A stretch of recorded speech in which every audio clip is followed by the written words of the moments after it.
नमस्कार, news click के daily roundup में आपका स्वागत है। नजर डालते हैं एक बार हेडलाइंस पर। देश में 24 घंटों में 1543 नए मामले और 62 लोगों की मौत। मेहनत कश भारत के बिना न चलेगा काम, उषा रामनाथन। मोदी और भागवत तक को नहीं सुनेगा बीजेपी नेता। स्वास्थ्य मंत्रालय द्वारा जारी आंकड़ों के मुताबिक पिछले 24 घंटों में यानी 27 अप्रैल सुबह 8 बजे से लेकर 28 अप्रैल सुबह 8 बजे तक कोरोना संक्रमण के 1543 नए मामले सामने आए और 62 लोगों की मौत हुई है। साथ ही राहत देने वाली बात यह सामने आ रही है कि कोरोना से ठीक होने वाले मरीजों की संख्या लगातार बढ़ रही है। बीते 24 घंटों में 684 मरीजों को इस बीमारी से ठीक किया जा चुका है। देश में अब तक कोरोना संक्रमित लोगों की संख्या 29,435 हो गई है, जिसमें तकरीबन 23% यानी 6,869 मरीजों को ठीक किया जा चुका है और 934 लोगों की इससे जान गई है। देश में अभी भी 73% यानी 21,632 सक्रिय मामले मौजूद हैं। आईसीएमआर द्वारा आज सुबह 8-9 बजे के जारी आंकड़ों के अनुसार 7,16,733 सैंपल की जांच अब तक की जा चुकी है, जिसमें 50,914 सैंपल की जांच पिछले 24 घंटों में हुई है। देश में कोरोना संक्रमण के सबसे अधिक मामले 3 राज्यों से सामने आए हैं, जिसमें महाराष्ट्र से 522 मामले और वहां 27 लोगों की मौत हुई है। गुजरात से 247 मामले और वहां 11 लोगों की मौत हुई और साथ ही साथ दिल्ली से 190 मामले सामने आए हैं। साथ ही उत्तर प्रदेश से 87 मामले और 2 लोगों की मौत, आंध्र प्रदेश से 86 मामले, राजस्थान से 77 मामले और 13 लोगों की मौत, मध्य प्रदेश से 72 मामले और 7 लोगों की मौत, बिहार से 71, तमिलनाडु से 52, पश्चिम बंगाल से 48, जम्मू कश्मीर और केरल से 23-30 मामले और जम्मू कश्मीर में 1 की मौत भी हुई। उड़ीसा से 15 मामले आए हैं, चंडीगढ़ से 10 मामले, कर्नाटक से 9 और 1 की मौत, हरियाणा से 7, तेलंगाना से 2 मामले आए हैं और एक नया मामला सामने आया है उत्तराखंड और पुडुचेरी से। साथ ही देश के 13 राज्य ऐसे भी हैं जहां से कोई नया मामला पिछले 24 घंटों में नहीं आया है, जिसमें पंजाब, झारखंड, हिमाचल, छत्तीसगढ़, अंडमान और निकोबार, असम, लद्दाख, मेघालय, गोवा, मणिपुर, त्रिपुरा, अरुणाचल प्रदेश और मिजोरम शामिल है। अंतर्राष्ट्रीय न्यायविद और भूख तथा आधार पर सघन काम करने वाली डॉक्टर उषा रामनाथन ने वरिष्ठ पत्रकार भाषा सिंह से बातचीत की। डॉक्टर रामनाथन ने कोरोना संकट और लॉकडाउन के दौरान भूख और बेबसी से कैसे निपटा जा सकता है, सुप्रीम कोर्ट की क्या भूमिका होनी चाहिए, इन सब मुद्दों पर अपनी बात रखी। उन्होंने साथ ही साथ आरोग्य ऐप से जुड़े निजता के हनन के सवालों के भी जवाब दिए। उन्होंने कोरोना से जो सबक सीखना चाहिए उन पर भी प्रकाश डाला और कहा कि मेहनतकश भारत की सुरक्षा की गारंटी के साथ साथ विकेंद्रीकरण जरूरी है। आइए सुनते हैं उन्हें। अहम सवाल है वो है माइग्रेंट वर्कर्स का, मजदूरों का, जो हमने देखा बड़े संख्या में, हजारों की संख्या में वो वापस जा रहे थे। और अब लोगों को चिंता हो रही है कि वो अगर वापस नहीं आए, क्योंकि लॉकडाउन खुलेगा, हो सकता है फिर जो लोग रह गए थे वापस चले जाएं, वापस नहीं आएंगे तो फिर इकोनॉमी का क्या होगा। इन कर्नाटका हाईकोर्ट किसी ने केस दर्ज किया है वहाँ कि अभी कहा जा रहा है कि अगर मजदूर लोग जो हैं, जो माइग्रेंट लेबर्स हैं वहाँ पे सिटीज़ के अंदर या स्टेट के अंदर, उनको टेस्ट करके काम पे भेज सकते हैं। लेकिन अगर टेस्ट करके पता चलता है कि वो नेगेटिव है and they are okay, they can move and they can work among other people, वो वापस घर नहीं जा सकते। So this is the difference between treating people as labor and treating people as citizens. अगर migrant labor को सिर्फ labor दिखाया जाता है, if we see them like that, तब क्या होगा? हम ये ही सोचेंगे कि वो पॉलिसी ऐसा ही हमें फिक्स करना है जिसमें वो they will contribute to the economy, काम करते रहें। लेकिन वो सिटीजनशिप अगर उनके हाथ में है और हम समझते हैं कि उनका सिटीजन, वो भी सिटीजन है, फिर चॉइस उनके हाथ में होगा कि whether you want to go back home. और हमें पता है अभी कि बहुत लोग वापस घर जाना चाहते हैं। They want to go back home because so much uncertainty has been created. Migrant labour moves to work, काम करने के लिए वो चलते हैं एक जगह, but their contact is always with their families and many of them are people जो family कहीं है और ये लोग कहीं है।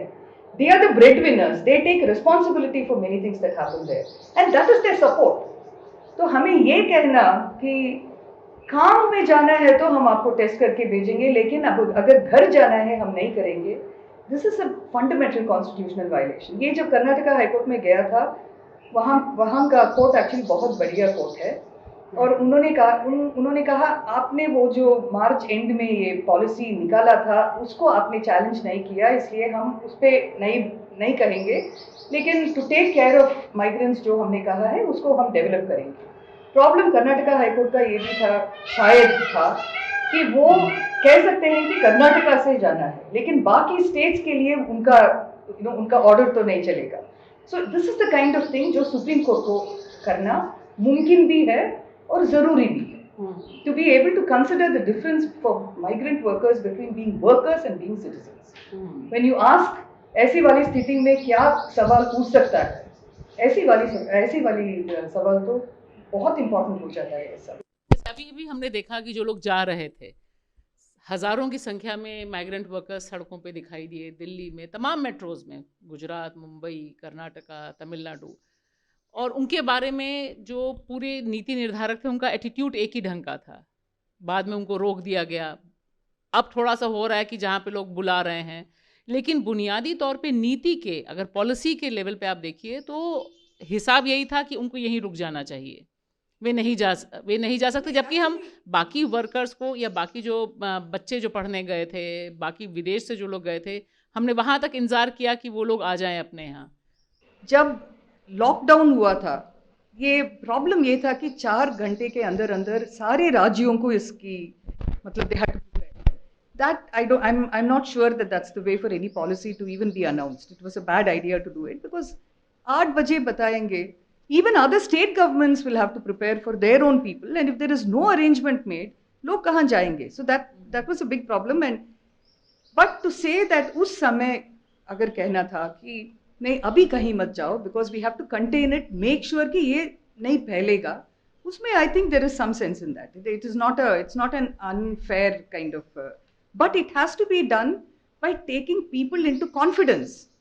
ये प्रॉब्लम ये है कि सारा टॉप डाउन हम कहेंगे आप जब जा सकते हो, हम कहेंगे आप कैसे जा सकते हो, हम सब सारी चीज़ को बंद करके कहेंगे कि आप यहीं रुक जाओ और हमारी कोई जिम्मेदारी नहीं है, आप अपने आप संभाल लो। That will not work. जब पता था कि लॉकडाउन होने वाला है, जब पता था कि इतने सारे मजदूर हैं जो ट्रैवल करते हैं, जब ये सब पता था उसके बारे में भी कुछ लोगों से पूछना भी था और कहना भी था उनसे, वो सब नहीं हुआ। So the problem is not, I won't say that पहला लॉकडाउन में लोगों को एक ही जगह पे रखना और कहना कि यहाँ से मत जाओ, उसमें कोई बड़ी गलती थी, I won't say that.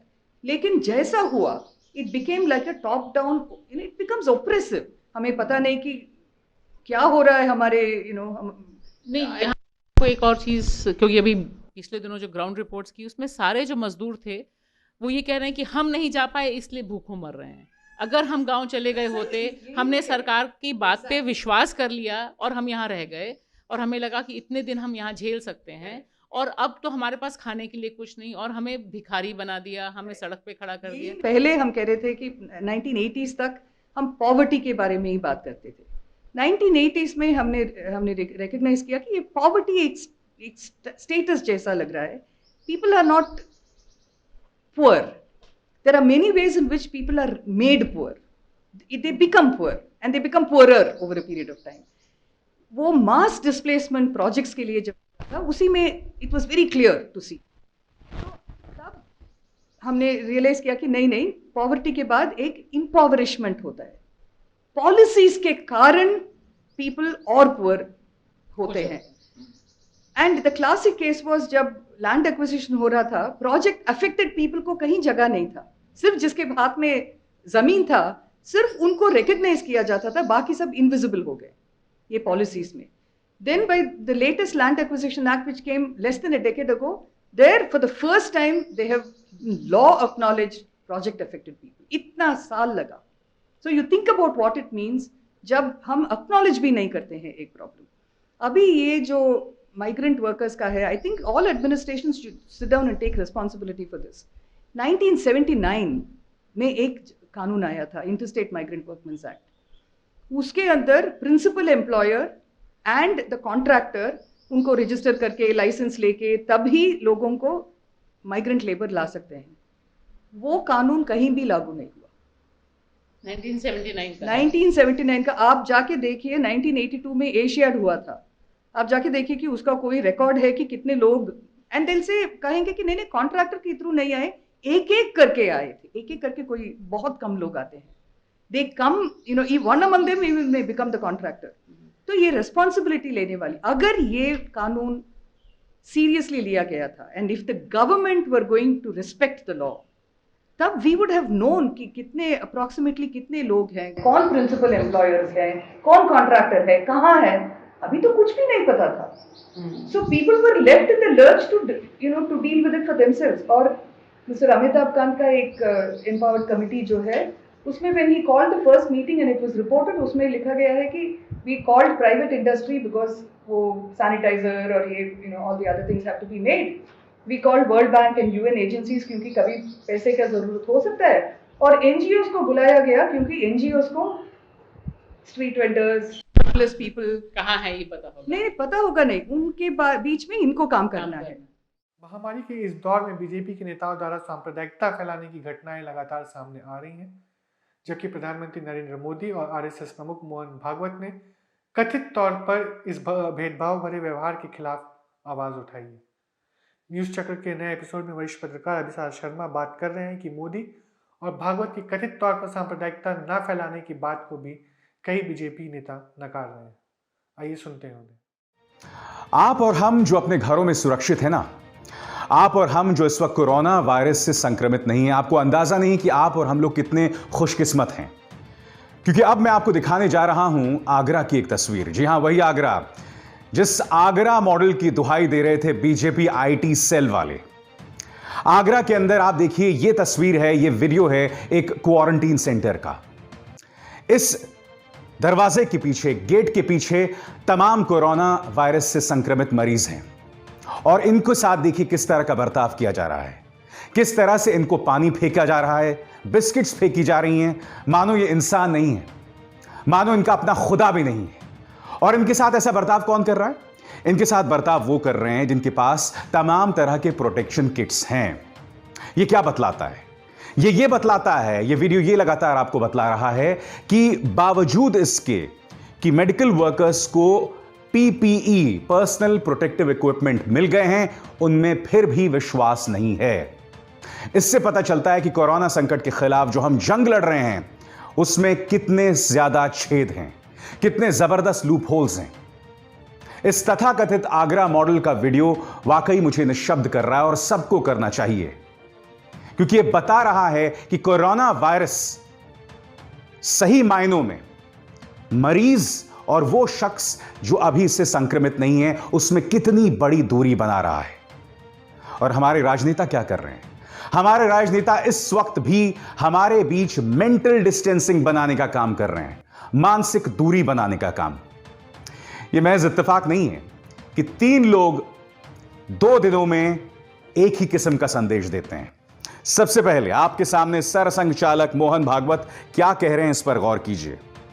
Mohan Bhagwat कह रहे हैं, अगर कोई गलती करता है तो पूरे समूह को नहीं लपेटना, पूरे समाज से दूरी नहीं बनानी चाहिए। 130 करोड़ का समाज भारत माता का पुत्र है और अपना बंधु है।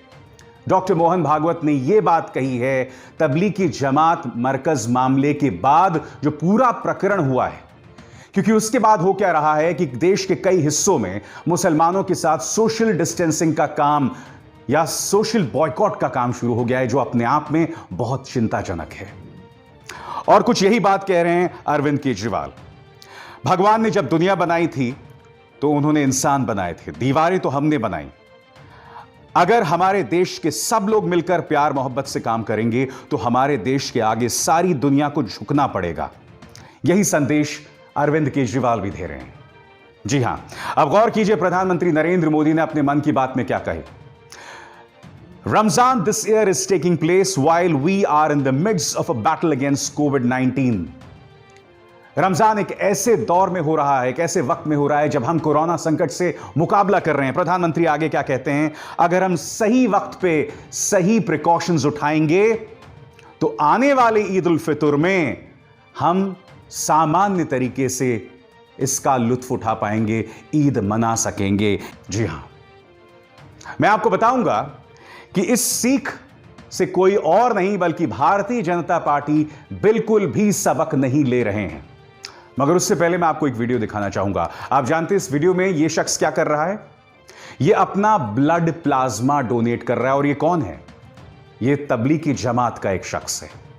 जी हां, वही तबलीगी जमात जिसके चलते देश में कई हिस्सों में कोरोना वायरस का संक्रमण फैला। आज कम से कम 300 तबलीगी जमात से जुड़े लोगों ने अपना ब्लड प्लाज्मा डोनेट किया। और जानते हैं क्यों? क्योंकि हो सकता है आने वाले दिनों में इनका ब्लड प्लाज्मा कोरोना वायरस से लड़ने के काम आए। हम जानते हैं दोस्तों कि तबलीगी जमात से ढेरों गलतियां हुई, क्योंकि जो लोग इस आयोजन में आए थे, खासकर ऐसे देशों से जो लोग आए थे जो कोरोना वायरस से संक्रमित थे, इन्हें उसी वक्त क्वारंटीन कर देना चाहिए था। फरमान जारी हुआ था कि इस तरह की आयोजन ना हो तो तबलीगी जमात या निजामुद्दीन में इस तरह का आयोजन ही होना चाहिए था। मगर आपने भी तो गलती की ना। आपने भी सरकार से यह नहीं पूछा कि आखिर तबलीगी जमात के ये विदेशी डेलीगेट्स हमारे देश में प्रवेश कैसे हुए, क्योंकि हमारी सरकार तो 15 जनवरी से मुस्तैद है ना। 15 जनवरी से हमने किसी भी ऐसे व्यक्ति को देश के अंदर प्रवेश नहीं करने दिया जो कोरोना वायरस से संक्रमित है। चलिए, मैं आपकी इस बात को भी मानने को तैयार हूं कि ये जो तमाम तबलीगी जमात के लोग थे, ये 15 जनवरी से पहले आए। तो फिर आपने क्या कभी खुद से यह सवाल पूछा कि यह आयोजन, इसकी अनुमति गृह मंत्रालय ने क्यों दी, दिल्ली पुलिस ने क्यों दी? आपने यह सवाल क्यों नहीं पूछा कि जहां यह मरकज हुआ उसके बिल्कुल साथ में निजामुद्दीन पुलिस स्टेशन है, वो क्या कर रहे थे? ये तमाम बातें मैं आपसे बार बार कहता रहा हूं, कोई नई बात नहीं है। मगर ये वीडियो फिर देखिए। तबलीगी जमात का ये शख्स अपना ब्लड प्लाज्मा डोनेट कर रहा है। अगर हम इन्हें कसूरवार ठहराते हैं तो उससे कहीं ज्यादा बड़ा कसूरवार उन अथॉरिटीज का है जिन्होंने इस मरकज को होने दिया। मगर अब जबकि गलती हो गई तो हमें भविष्य की ओर देखना है। हमें देखना है कि इस तरह की घटनाएं हम में दोहराव पैदा ना करें। और कहीं ना कहीं चाहे अरविंद केजरीवाल हो, चाहे प्रधानमंत्री नरेंद्र मोदी हो, जिन्होंने खूबसूरत संदेश दिया रमजान के मौके पर, या मोहन भागवत, अरे कम से कम डॉक्टर मोहन भागवत की तो सुन लो। न्यूज़ क्लिक के डेली राउंड अप में बस इतना ही। इन सभी खबरों को विस्तार में जानने के लिए आप जा सकते हैं न्यूज़ क्लिक की वेबसाइट पर। हमें फॉलो कीजिए ट्विटर, फेसबुक, इंस्टाग्राम पर, और सब्सक्राइब कीजिए यूट्यूब पर। देखते रहिए न्यूज़ क्लिक। धन्यवाद।